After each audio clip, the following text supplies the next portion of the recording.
Hey guys, it is Joel Hargett here, your favorite real estate broker, aka your next real estate broker. Coming to you today from my garage gym, a place in my home that is very special to me. But enough about me, enough about my garage gym, enough about your next your future fit realtor. I'm coming to you today about winning.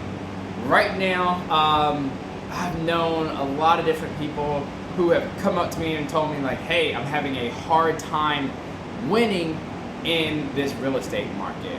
They're buyers, they put in 12, 15, 20 offers and still have not won.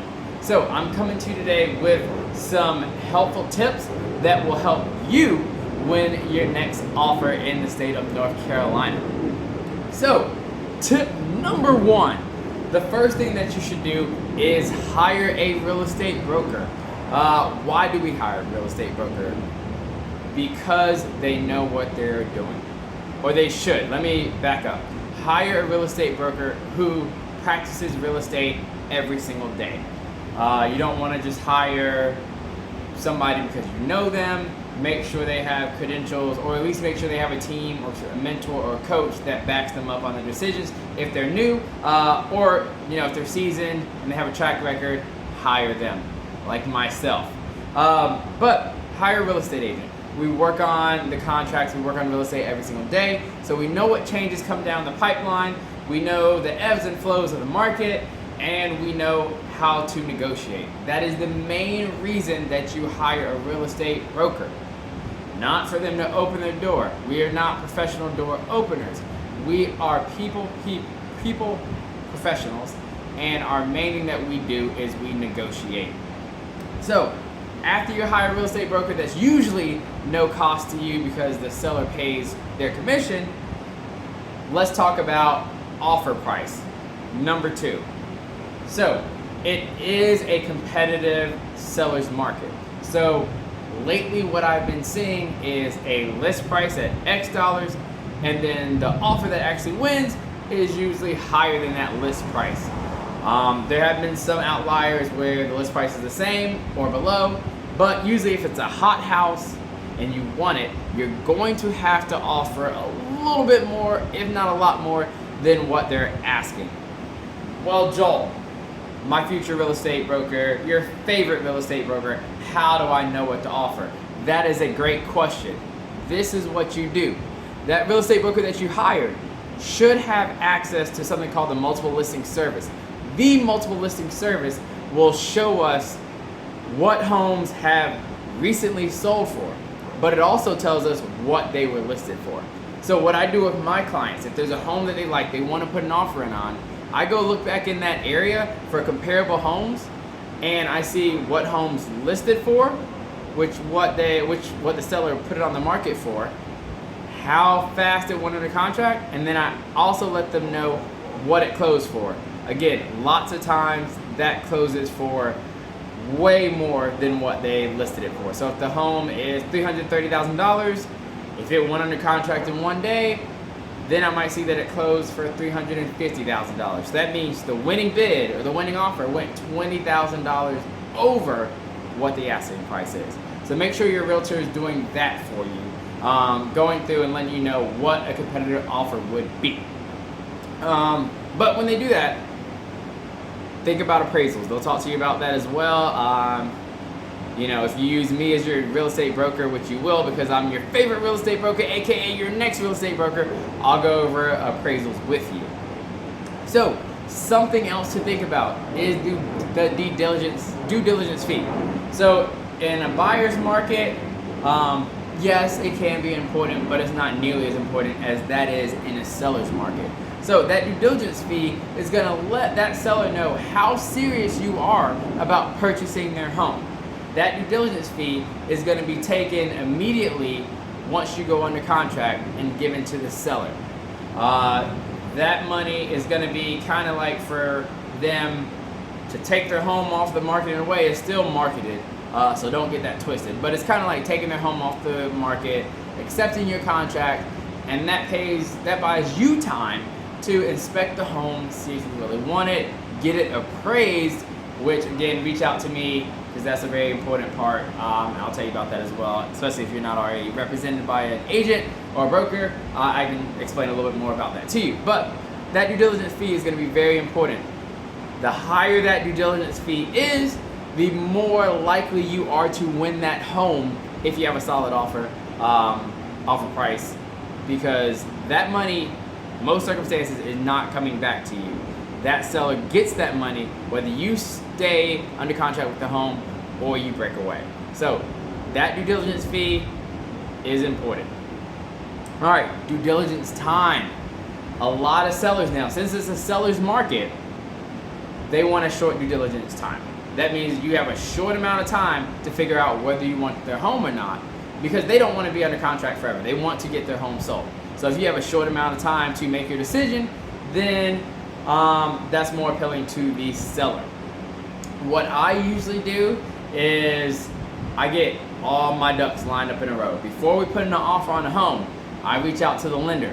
Hey lender, hey Mr. and Mrs. Lender, how long will it take for you to get an appraiser out to the home and us to know how much it's worth? Hopefully and luckily, a lot of my lenders have been able to do quick turnaround times, so that has helped out a lot. And then also I have an inspector that I use, and before we put an offer, I let them know we might be going on a contract soon. How quickly can you get out to the home and inspect the home for us? If they tell us, hey, I can get out there in 2 days, then we can do a short due diligence period of 10 days. That looks way more appealing to the seller than one that's 30 days long.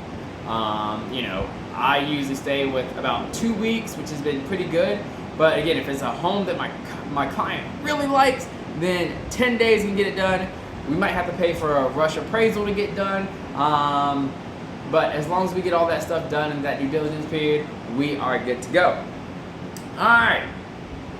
That comes to appraisal addendum. So there's a lovely little addendum that I have, a couple of other agents probably have, that is attorney drawn up, that just states, hey, if the home doesn't appraise for X amount of dollars that we offered, then we will pay that offer price regardless of what the home appraises for. So that just means if you're getting 100% financing for a home that's $330,000 and the home appraises for $350,000, then you're like, hey, I'm gonna bring $20,000 to the table if it only appraises for that $330,000. So if you have the cash, that's always amazing to do.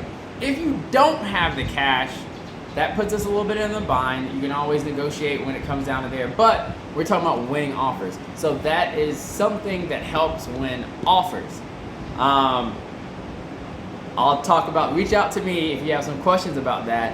I'll talk about ways to maybe skirt around that. If you're a buyer, we can go over things like that. But again, we're talking about now ways to win offers.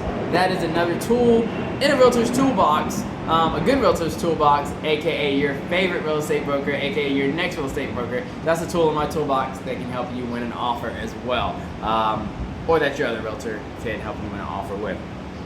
All right, lender. Get a good lender.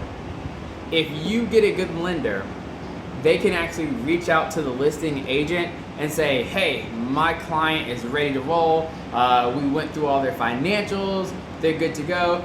This is a safe offer. That works out and that helps out a whole lot if that is coming from the lender's mouth saying that, hey, my client has a good offer. While we're at that, the lender, let's go ahead and get fully underwritten before we even put in an offer. That's going to be another way for you to help win an offer. That listing agent can call up that lender can call up the listing agent and be like, hey, Joel Hargett Realtor just sent in X's offer. X is fully underwritten. We're good to go. It's a super good offer, so that's something that we need to do as well. So get a good lender. Something else that's important. I talk to agents all the time. I'm putting in offers all the time. I'm listing homes all the time.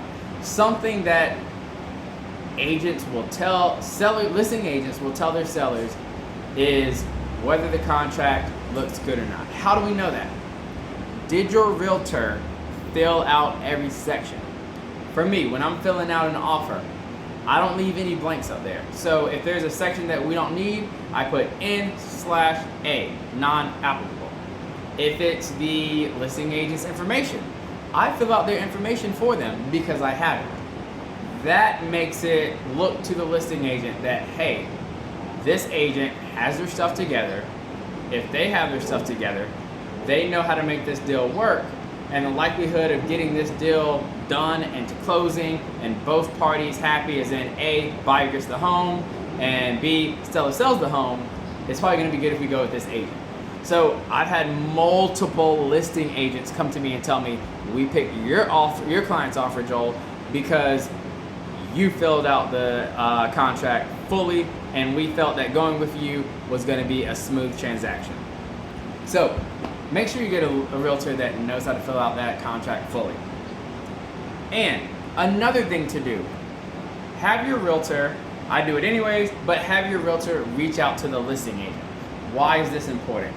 People like to work with people who they know, like, and trust. So if I can reach out to that listing agent and build some rapport, get to know them, they get to know me, even if it's a brief amount of time, then when our offer comes in, they're gonna be like, hey, I talked to them, they seem like a good person, they seem trustworthy, they seem like they'll get the job done, they know what they're doing. So even if this offer is a little bit lower, you should probably go with this one because this one will get done. I've had agents tell me before that they picked my offer, it was my client's offer, it wasn't the highest, it wasn't the best, but they knew that we could get the job done. I've even had agents call me and say, hey, my client wanted to know if your client could go up X amount of dollars. I call my client, they say yes, they're fine with that. I call the listing agent back, I say yes, we'll send it over, we'll go up X amount of dollars. Then we get under contract. Once the deal closes, they told me, hey, the reason why I called you is because we had a higher offer. We didn't want to go with that listing agent or that buyer's agent because of X, Y, and Z. I talked to you, I liked you, I wanted to go with you, so that's why I asked you. There's nothing wrong with that because they didn't tell me that this other person was higher. They just asked, hey, can I go up higher? Which technically, if they're asking, can I go up higher, we know they want to work with us. So that's another thing to help out get under contract. So what about loan types? Obviously, cash right now is king. If you got cash, it's really good. You got conventional, pretty good too. FHA, we can still work with that. Don't, like, if you get an FHA loan, don't say, hey, it's too competitive, I'm not gonna get anything. Get in the game. Don't be on the sidelines. You'll never win anything if you're just sitting on the sidelines, right? VA loans, same thing. You'll never win anything if you get out on the sidelines. If you have a VA loan, find a lender who is VA friendly or pro VA. What I mean by that is they go out of their way to make sure that you can win an offer. I have lenders that I work with and who I know, like, and trust, who have talked to me and like, hey, I like veterans, so I go out of my way to reach out to listing agents when they put in an offer to be like, hey, this is why you should accept this VA loan over this conventional loan, over this cash loan or cash deal. So again, make sure everyone is on your side. You have people that's working for you. And then, hey, if you don't have the cash to just buy a home outright, which most of us don't feel bad. There's ways around that. So if you really want the home, what you can do, there's different programs. There's a company called Ribbon that can kind of change your conventional loan or your other loan into a cash offer, which makes it more appealing to the listing agent and the seller. And finally, what I'm going to leave you with, the number one thing to do when winning a home in the North Carolina market is put your best offer first. A lot of times people are not going to come back to you and renegotiate, especially if they have 15 offers, because then that's 15 offers, everyone else wants to negotiate, then that'll be 30 total offers, if they go back to everyone. They don't have the time for that. They don't want to do that. They want to get their home sold, and they want to know you're serious and not playing around. So what you do, put your best offer first. And by that I mean, put an offer in where you're okay losing it. If the home is $330 and you're like, hey, I'll go up to $340 and I'll be okay if I lose that because that's my best foot forward, but I am not okay with going up to $341 because I feel like I'll overpaid. Even if I win the offer at $341, I don't feel good about that. Don't go up to $341, go up to $340.